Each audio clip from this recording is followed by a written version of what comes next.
तर काठमाडौँ उपत्यकामा बसेकालाई किन एकदम प्रायोरिटी दिएर हटाइयो भन्दाखेरि विगतका धेरै वर्षहरूमा बाढी आउँदाखेरि उहाँहरूको घर डुबानमा पर्ने र उहाँहरूको स्वास्थ्य अवस्था पनि एकदमै नाजुक थियो। उहाँहरूको सेनिटरी अवस्था, उहाँहरूको त्यो वासरुम टोइलेटको व्यवस्था त्यसको निकासा सिधै खोलामा थियो र उहाँहरूबाटै निस्किएको त्यो फोहोरको दुर्गन्धले फेरि उहाँहरू नै बिरामी परिराख्नु भएको थियो। त्यसले गर्दाखेरि उहाँहरू बिरामी पनि परिराख्नु भएको थियो, खोला फोहोर पनि भइरहेको थियो र त्योभन्दा सबैभन्दा ठुलो कुरा चाहिँ उहाँहरूको ज्यान जोखिममा थियो। उहाँहरूको ज्यान जोखिमबाट जोगाउने काम गरेको हो नेपाल सरकारले। र जहाँसम्म उहाँहरूलाई जग्गा व्यवस्थापन गर्ने कुरा छ त्यसको निम्ति भूमि सम्बन्धी हाम्रो समिति पनि बनिसकेको छ। हाम्रो मन्त्रालयले काम गरिरहेको छ, 2-3 मन्त्रालयले यो विषयमा काम गरिरहेको छ। अस्ति अर्थमन्त्रीज्यूले पनि यही आर्थिक वर्षभित्र हामी यो गर्छौँ भन्नुभएको छ। यसको लागि जति समय लाग्छ त्यति समय लाग्छ, हतार गरेर हुँदैन। यो चिजलाई चाहिँ जति समय लाग्छ,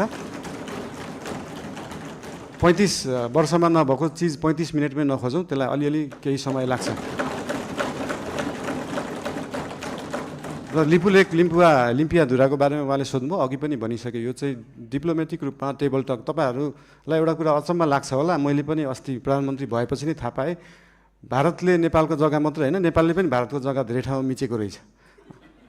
अनि यो कुरा चाहिँ अस्ति भर्खरै थाहा पायो। त्यही भएर दुईटै देशले अध्ययन गरेर हामीले मिचेको छौँ, उहाँहरूले मिच्नु भएको छ, के छ त्यसलाई चाहिँ बसेर एउटा साथीको रूपमा समाधान गर्ने चाहिँ हामीले सोच राखेका छौँ।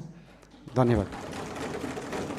सहकारीको विषयमा पनि सोध्नु भएको थियो। सहकारीको विषयमा पनि अहिले एउटा कोष खडा गरेको छ र बाहिर न्युजमा आए जस्तो नेपाल सरकारको पैसा गएको मात्रै जस्तो देखिन्छ। हामीले सहकारीबाट उठाएको पनि पैसा छ। अस्ति लास्ट विकको रिपोर्ट हेर्दाखेरि 3 करोड जस्तो सहकारीबाट उठाइएको थियो, 50-60 लाख जस्तो दिएको थियो। यसको मतलब सरकारको पैसा गइरहेको होइन, हामीले सहकारीहरूबाट उठाएरै उहाँहरू पीडितहरूलाई पैसा बाँड्ने हो। त्यसमा कुनै पनि कन्फ्युजन नराख्न अनुरोध गर्न चाहन्छु। धन्यवाद।